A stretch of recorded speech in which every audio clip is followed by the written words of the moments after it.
decade before it was abandoned. What caused its abrupt end remains a mystery. Not that you should go thinking this was the Viking equivalent of the lost colony. Imagine a thriving Viking colony of over 2,000 people living at the edge of the world, only to vanish without a trace.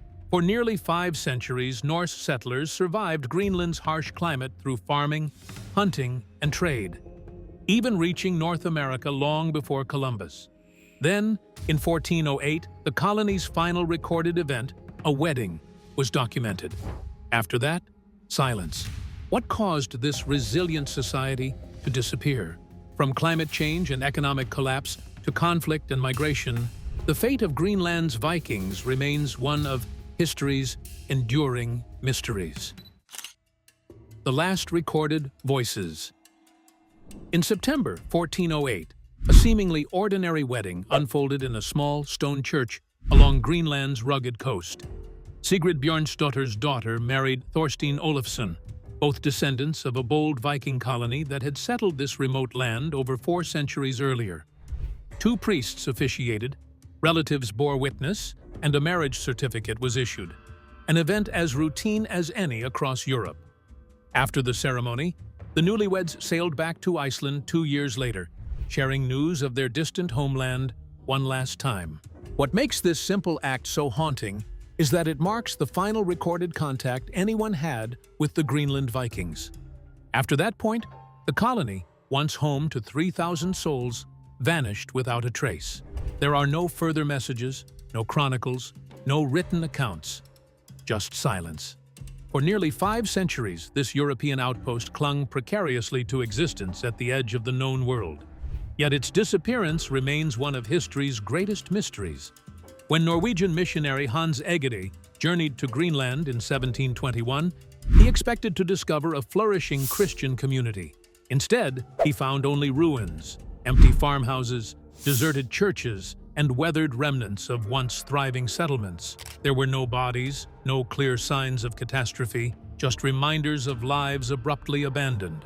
Locals, Inuit, told no tales of the vanished settlers, and the mystery settled in deeply, birthing a question that continues to puzzle scholars: where did these Vikings go? The colony's disappearance poses a paradox. For centuries, the Greenland Vikings had built stone churches and cathedrals, exported prized goods to Europe, and lived in relative stability. Their society was connected to the wider medieval world, yet isolated by geography and climate. How could such a resilient people disappear almost overnight, without a single chronicled war, famine, or plague within their borders? Archaeological investigations reveal 2 main settlements spread across Greenland's southwestern coast: the eastern settlement near present-day Qaqortoq, and the smaller western settlement near Nuuk. These communities thrived for generations, yet around the early 15th century, signs of decline became apparent. Farms were left untended and abandoned, and the once vibrant culture faded from memory. The subjects at the wedding in 1408 were likely among the last of their people. All efforts to uncover written evidence have failed. The Greenland Vikings left no letters or journals explaining their downfall. The mystery deepens as no mass graves or battle sites have been found. Instead, the clues lie in weathered ruins, subtle shifts in settlement patterns, and faded memories preserved in Norse sagas and Inuit oral traditions. This puzzle demands a nuanced look beyond mere disappearance to understand their lives and challenges. The story of this lost civilization is more than a tale of vanishing. It's an invitation to explore how human determination contends with environment and change. We must ask not only where they went, but what forces led to their fading. The last voices heard from Greenland's Vikings warn that the truth may be tangled in climate, culture, and economics rather than a single dramatic event. As we delve deeper into this saga, the figure of Eric the Red looms large. A man whose fiery temperament and vision set the stage for this extraordinary chapter of history. The fierce founder, Eric the Red. Eric the Red was no ordinary explorer. He was a man marked by violence, exile, and relentless ambition.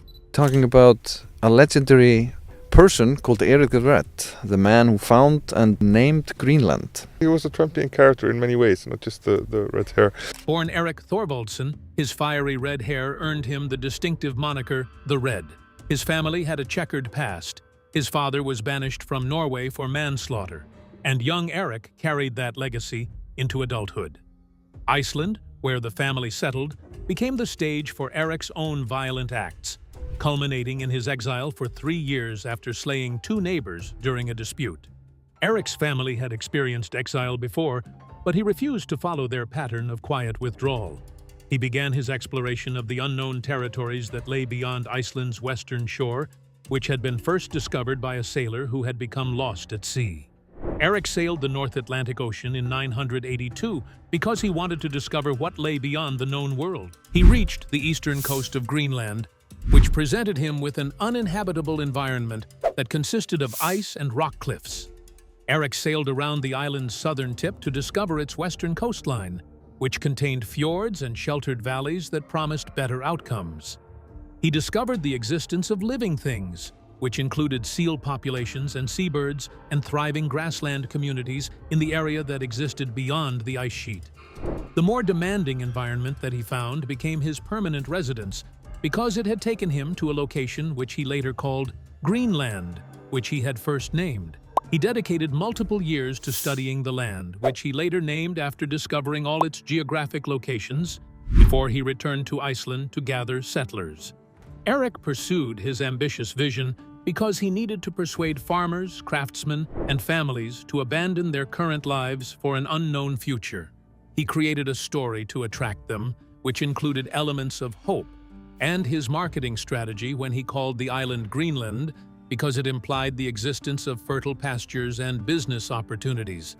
The strategic name attracted hundreds of people who wanted to begin anew, even though they would face extreme difficulties in their new environment. The fleet that followed his call in 986 carried about 500 settlers on 25 ships, of which only 14 reached the treacherous shores. The survivors established 2 primary colonies on Greenland's southwest coast, which built the foundation for a civilization that would survive for many centuries. Erik established his estate, Brattahlid, which included stunning views of the fjord and excellent pastures, to demonstrate his status as colony leader while he constructed his new settlement. Erik's legacy maintained equal complexity to his character. The man who had brought so many to Greenland was as much feared as admired, a warrior and pioneer whose ruthless nature was integral to survival on this unforgiving land. He established the Greenland settlement through his exile, which demonstrated Viking strength to advance their goals while they faced severe weather conditions. Greenland did not present an accurate description of its name, yet the territory contained sufficient resources to support its settlers. The settlers needed to adapt their customary agricultural methods to a foreign territory that existed under extreme cold conditions, while they created their dangerous existence at the borders of medieval society. Understanding Erik the Red's founding efforts gives insight into the grit and gamble that defined the Greenland colony, traits that shaped the community's future struggles and successes. The harsh new land. Greenland's landscape greeted the Viking settlers with an overwhelming mix of hostility and unexpected bounty. Despite Erik the Red's optimistic naming, the majority of Greenland is covered by an immense ice sheet, limiting the arable land available for traditional farming. The settlers relied primarily on the narrow coastal regions where fjords carved deep valleys and patches of grassland allowed for livestock grazing. Surviving here required a complete embrace of harsh realities. The settlers brought cattle, sheep, and goats from Scandinavia, attempting to replicate their accustomed pastoral lifestyle. They grew barley, rye, and other grains only marginally suited to the short, cool growing season. This growing period was often unpredictable, with late frosts or early snowfalls threatening harvests. Adaptation was essential, as failure to gather enough hay could mean severe livestock losses during the long winters. Beyond farming, the Greenland Vikings supplemented their diets with hunted resources. Seals and caribou provided vital protein. Coastal waters abounded with fish, and seabirds offered eggs and meat. Occasionally, whale carcasses washed ashore, providing rare but crucial nourishment and materials. However, the environmental limitations were stark. No native trees meant a scarcity of timber and firewood, forcing reliance on driftwood and peat harvested from bogs to fuel fires and construction. The scarcity of certain critical materials intensified the colony's dependency on trade. Iron ore was nearly non-existent, so tools and weapons had to be imported. Grain imports were also vital, since local agriculture was insufficient for steady food security. This lifeline to Europe shaped much of the colony's fate, as timely and reliable connections became a matter of survival rather than convenience. The environment presented formidable challenges for human life. The Greenlanders constructed dry stone houses, which they insulated with turf and animal hides to create shelters that would endure severe wind and extreme cold. The people of the area maintained strict control over driftwood usage because wood resources were limited, and they considered it dangerous to use it as firewood. The colony operated successfully through its obstacles since it developed approximately 500 farms in the eastern settlement and about 100 farms in the western settlement. There were between 2,000 and 5,000 Norse settlers spread across roughly 500 farms in the eastern settlement and about 100 in the western settlement. There were at least 60,000 Vikings in Iceland at this time. The environment required Vikings to display both their physical strength and their creative problem-solving skills. The settlers managed to endure Greenland's harsh climate, which differed greatly from the gentler weather patterns found in Iceland and Norway. The community had developed a methodology for handling challenging environments, which enabled them to establish an operational settlement at the remote location. Every aspect of human existence in Greenland faced testing because the region required assessment of food production systems, housing methods, and community organization. The area maintained European civilization for several centuries, despite its various difficulties, which represent an exceptional achievement of human perseverance and cultural flexibility. The medieval world had built an exceptional outpost that recognized human determination, but its core structure existed as a weak foundation that would face collapse from external powers. As the colony took root in this harsh land, its settlements flourished, setting the stage for both prosperity and the challenges to come. Establishing the settlements. After surviving the perilous journey across the North Atlantic, the Vikings wasted no time in establishing their footholds on Greenland's southwestern coast. Two main centers emerged: the larger eastern settlement near modern-day Qaqortoq, and the smaller western settlement roughly 500 kilometers to the north near today's Nuuk. These communities were separated not only by distance, but also by differing environmental challenges, with the western settlement being more remote and harder to access. Life in both settlements was difficult, but manageable for these hardy Norse settlers. They replicated many of their traditional farming and social structures from Iceland and Norway. Farms were spread across fertile valleys, with families tending to livestock and crops, despite the limited arable land. Stone churches and communal halls became spiritual and social centers, reinforcing their European identity far from home. The founder of the colony, Eric the Red, selected neither of the available settlements to function as his operational base.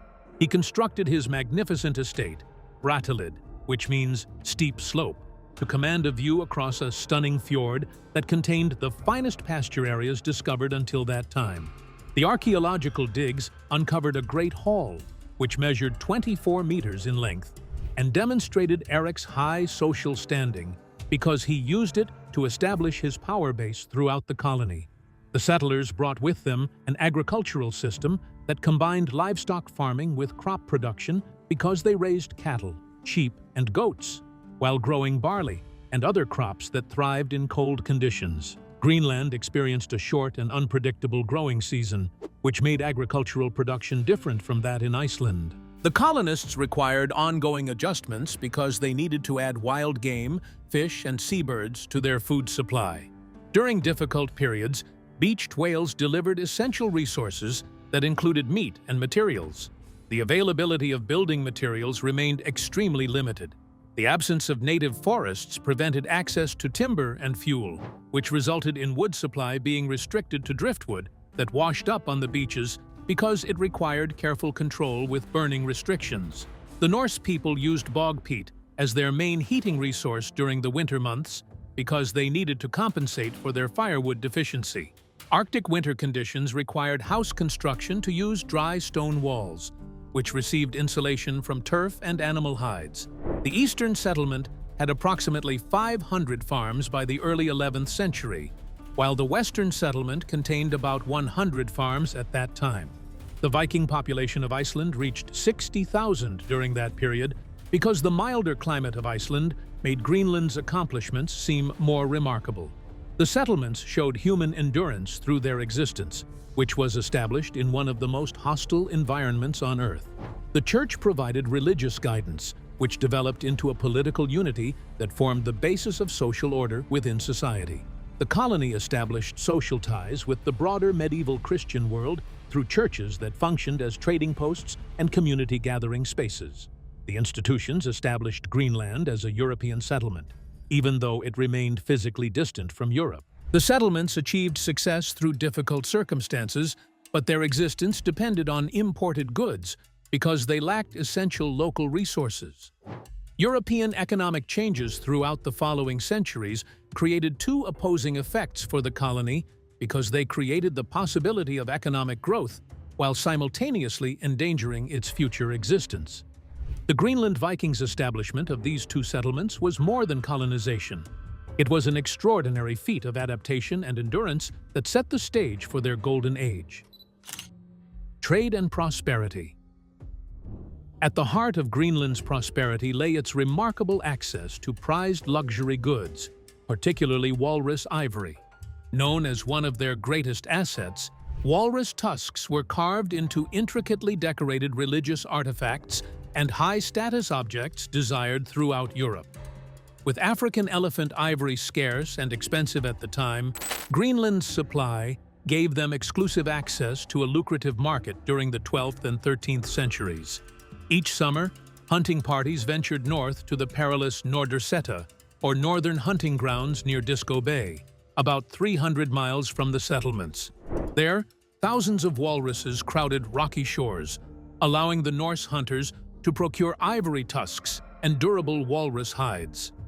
These materials were sent back across the Atlantic in boatloads, fueling Greenland's economy and its crucial trade ties with Europe.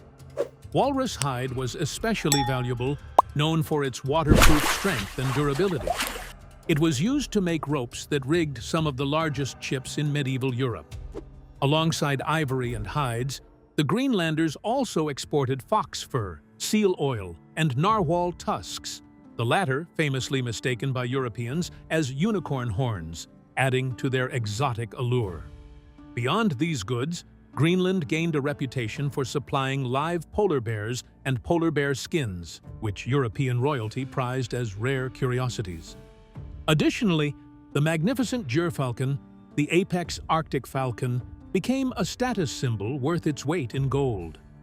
These birds were sought after by noble falconers, elevating Greenland's status in elite circles. In exchange for these exotic products, Greenland received essential imports critical to colony survival. Ships from Bergen, Norway, their primary trading hub, arrived laden with iron tools and weapons, timber for shipbuilding and structures, grain for food, and ecclesiastical supplies such as communion wine and altar candles. Without these imports, the settlement could neither sustain nor defend itself effectively. This booming trade underpinned Greenland's golden age, during which the colony not only survived, but flourished culturally and economically. Trade links maintained their European identity while situating Greenland as a vital node in medieval commerce. The colony became a symbol of Norse resilience and ingenuity on the edge of the known world. The success of this trade network also enabled Greenland to embrace Christianity fully. The church established a strong presence, further binding the colony to mainland Europe and its cultural norms. This spiritual connection reinforced loyalty and communal stability amid isolation. Trade was not merely economic, but cultural, influencing settlement life and shaping Greenland's destiny. However, This prosperity rested on fragile foundations that would soon be threatened by environmental changes and geopolitical upheavals. Their wealth and connections made Greenland remarkable, but the colony's fate remained intertwined with forces far beyond its shores. Christianity and discovery. The arrival of Christianity marked a profound cultural shift within the Greenland Viking settlements. Leif Erikson, son of Eric the Red, played a pivotal role in this transformation. After spending time at the Norwegian royal court in the late 10th century, Leif converted fully to Christianity and was sent back to Greenland to spread the new faith among his people. Leif was baptized, along with thousands of Norwegians, and then the plague miraculously stopped. It turns out Leif wasn't very faithful to the old Viking gods, spreading the word of this new god. According to the sagas, the conversion from Norse paganism to Christianity happened remarkably quickly, reshaping the spiritual landscape of the colony almost overnight. In the year 1000, Leif's mother, Theodhild, established the first church in Greenland on their family estate at Brattahlid. This modest church, the ruins of which can still be visited today, likely became a center for both worship and community gathering. Notably, it was the first Christian church built on North American soil, positioning Greenland at the forefront of European Christendom's expansion westward. Christianity's rise in Greenland wasn't merely religious. It signaled stronger ties to Europe and its political and cultural frameworks. Priests, ecclesiastical goods, and religious education reinforced a sense of identity and continuity with the medieval Christian world. The church also functioned as a stabilizing force within the colony, especially during uncertain times. Greenlanders made geographical discoveries to accompany their religious advancements. Leif Erikson journeyed westward through unknown seas after he discovered an Icelandic merchant's account of an uncharted fertile territory. Leif and his crew set sail around 1000 to explore what now comprises parts of Canada, including Baffin Island and Newfoundland. Leif named the barren rocky coast Helleland, meaning land of flat stones, and further south, where wild grapes grew, he found a place he called Vinland, or the land of wine. The Viking expedition established the Norse as the earliest known Europeans who entered North America approximately 500 years before Columbus arrived. Greenland became an exploration base because Norse explorers established a temporary presence there.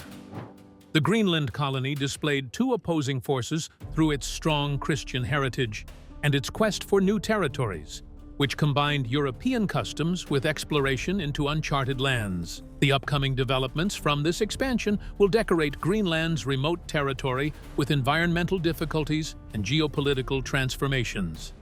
The legacy of Christianity and these early forays westward shaped Greenland's identity and ambitions, but also tied the colony ever more closely to the fate of Europe.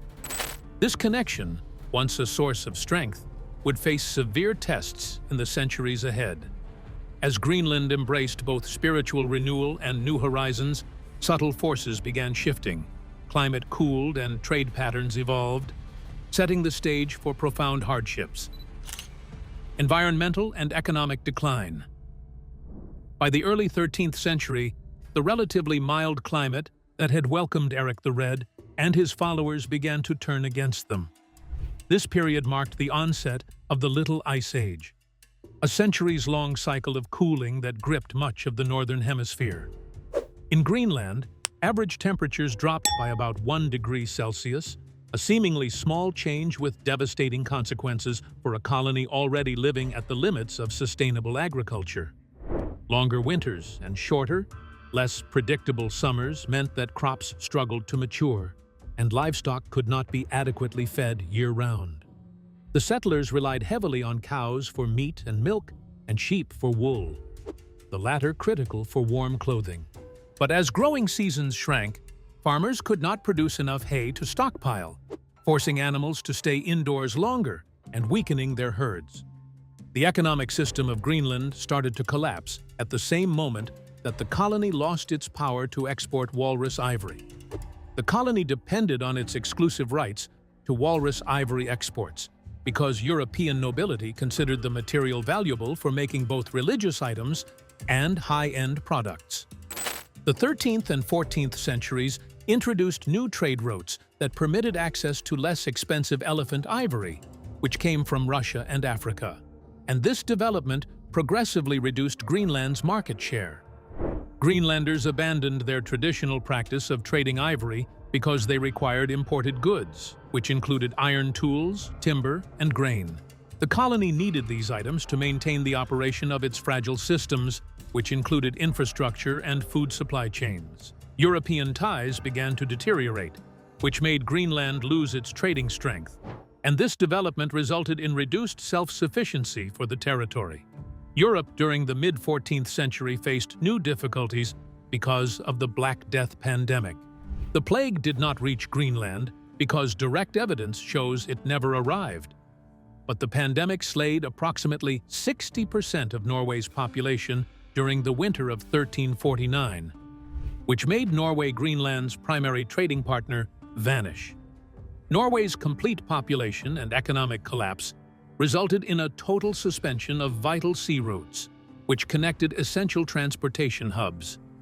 Greenland entered its first time period when all outside connections and supply routes became completely disrupted after the complete destruction of Bergen, Norway, and the deaths of multiple sailors.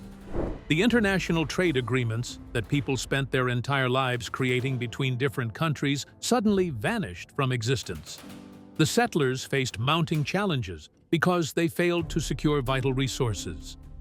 The death of Greenland's last bishop in 1378 marked the start of spiritual and political decline for the colony because it left the area without a new bishop.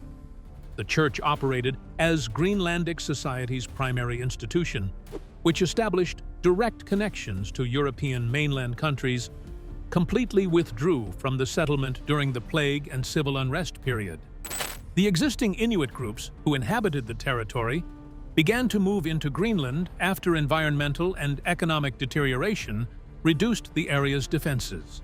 The eastern settlement suffered from multiple attacks in 1379, which resulted in both fatalities and the destruction of farms, further destabilizing Norse settlements, which already faced resource shortages. Despite centuries of endurance and gradual adaptation, Greenland's Norse settlers confronted a perfect storm of climatic, economic, and social upheavals, pushing their civilization toward an uncertain and ultimately tragic fate. The weakening of Greenland's prosperity and isolation from Europe set the stage for the final chapter in this vanished Viking saga: the final years and legacy. As the 14th century progressed, the Greenland Norse settlements became increasingly fragile. The combined effects of environmental decline, economic isolation, and social pressures began to erode the foundation upon which the colony had survived for centuries. Farms that were once carefully tended fell into disrepair, and there are signs that some were abandoned in great haste, hinting at a community in distress and turmoil. The Thule people brought their ancestral ties to modern Inuit people into Greenland, which resulted in changing social and environmental conditions. The Thule people, who migrated from their northern territories, possessed superior Arctic survival skills because their methods for hunting and their technological tools matched the extreme climate of the region. The Norse people and the Inuit people probably maintained peaceful trade relationships at first, but historical records show that they fought each other when resource competition became more intense. The Skraeling indigenous peoples launched an attack, which resulted in the death of 18 men from the eastern settlement during the year 1379, according to historical documentation. The Western Settlement archaeological site contains evidence that points to destruction through fire, followed by sudden abandonment, which indicates that hostilities operated as a continuous threat, not as separate events. The existing conflicts, plus climate problems and economic difficulties, created additional burdens that affected people. The Norse settlers showed strong determination to survive in Arctic conditions, but complete adaptation to those dangerous Arctic conditions proved impossible for them.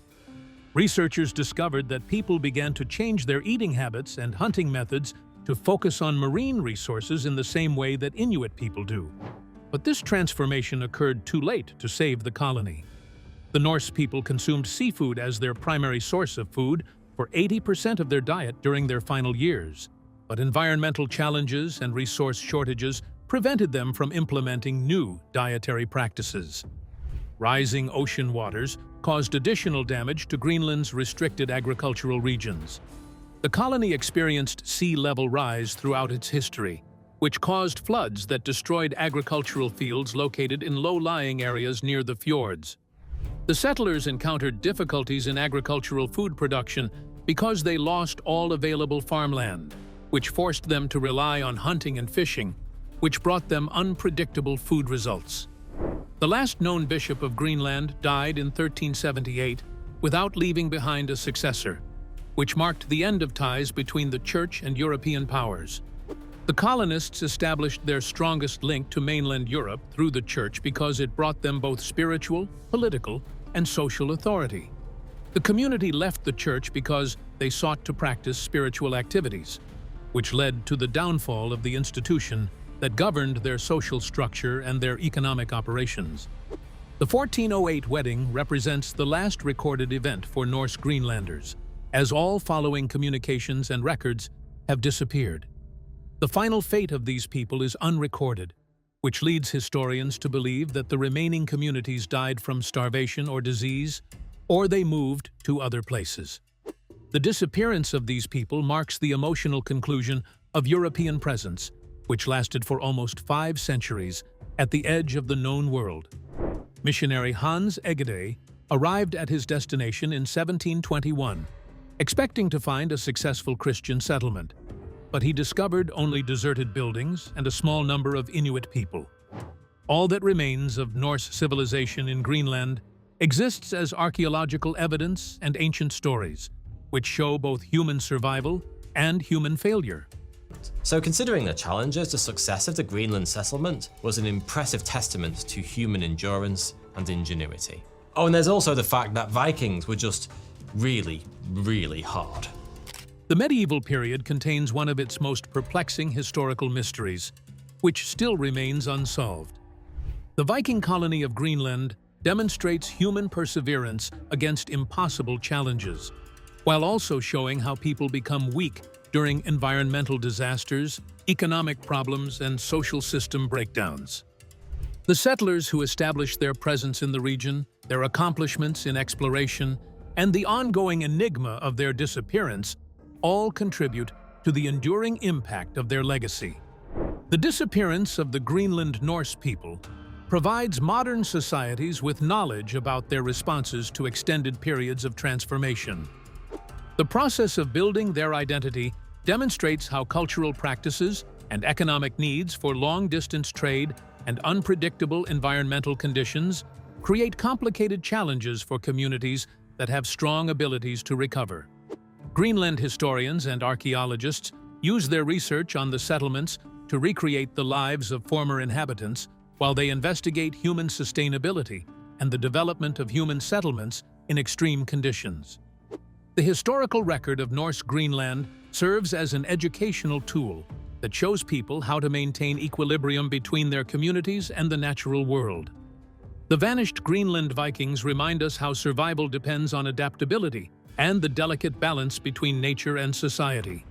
Their story urges us to learn from the past as we face our own challenges. If you found this exploration fascinating, please like and subscribe to join us for more deep dives into history's greatest mysteries.